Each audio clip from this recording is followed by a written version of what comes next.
अब आपके सामने केस 2 गिवन है, तो केस 2 में क्या बन रहा है? Case 2 total amount plus rate per annum, यानी कि यहाँ पर आपको टोटल अमाउंट दिया गया होगा और रेट पर एनम दिया गया होगा, ठीक है।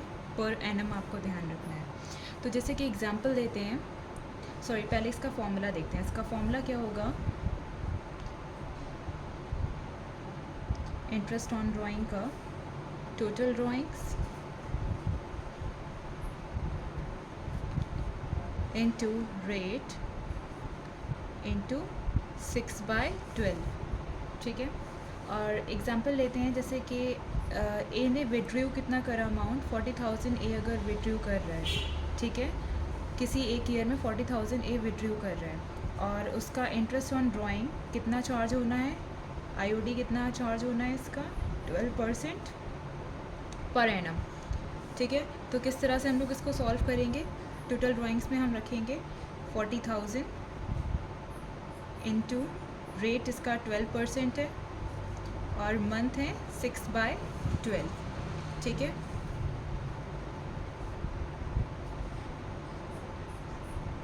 तो 2400 इसका इंटरेस्ट ऑन ड्राइंग आ गया।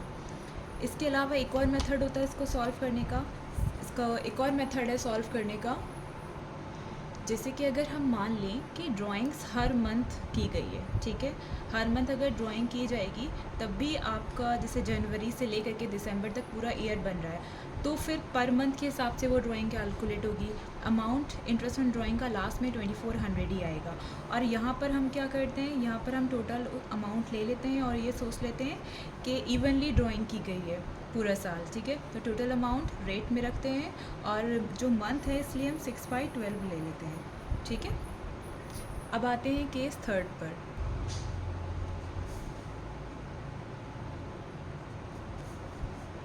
यहाँ पर आपको टोटल अमाउंट दिया होगा प्लस रेट दिया होगा, लेकिन उसमें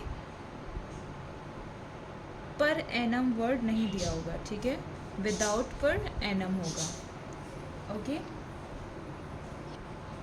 और जब आपको पर एनम वर्ड नहीं दिया होता है तो इसका मतलब होता है कि इंटरेस्ट जो है वो जो चार्ज किया जाएगा वो टाइम फैक्टर को कंसिडर करके नहीं चार्ज किया जाएगा, यानी कि टाइम फैक्टर का उसमें हम ध्यान नहीं देंगे, ठीक है। इंटरेस्ट जो है सिर्फ मंथ के बेसिस पे चार्ज किया जाएगा। अब कैसे चार्ज किया जाएगा वो देखते हैं। तो यहाँ पर फॉर्मूला बनेगा इंटरेस्ट ऑन ड्राइंग का टोटल ड्राइंग्स इनटू रेट, ठीक है। यानी कि अगर बोला जाए कि 40,000 अगर ईयर की ड्राइंग थी, ठीक है, तो यहाँ पर एनम वर्ड अगर ऐड नहीं किया गया है रेट के साथ में, तो हम सिर्फ 12% रेट चार्ज कर लेंगे और ये आ जाएगा हमारा amount 4800, okay. Now we are going to discuss case 4। Case 4 में क्या होता है? When uniform amount is withdrawn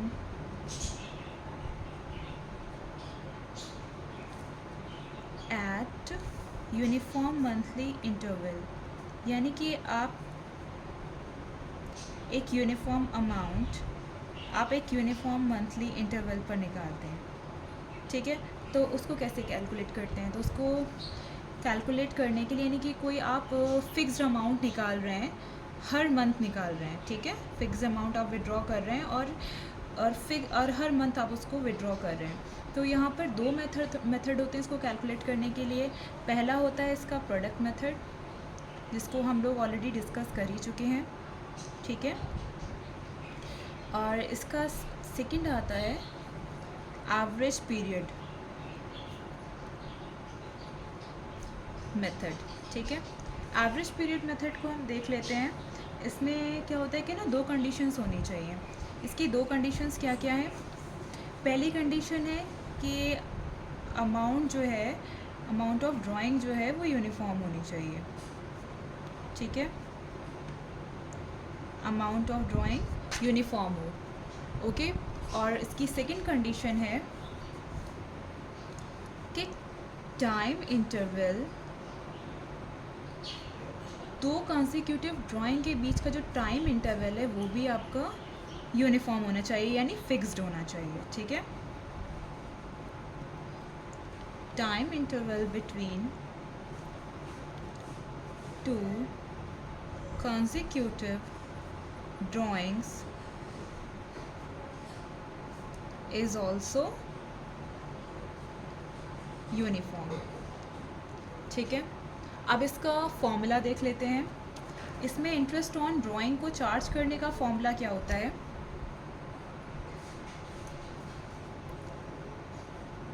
total drawings into rate into average period upon 12। अब एवरेज पीरियड देख लेते हैं। ये एवरेज पीरियड, ये जो चीज़ है, ठीक है, ये पोर्शन क्या है, एवरेज पीरियड क्या होता है, ठीक है। तो एवरेज पीरियड कैसे निकालते हैं?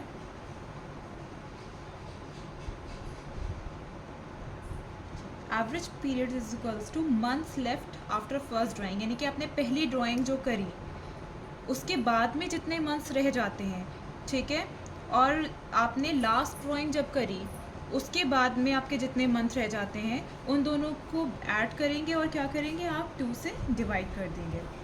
तो लिखेंगे months left after first drawing plus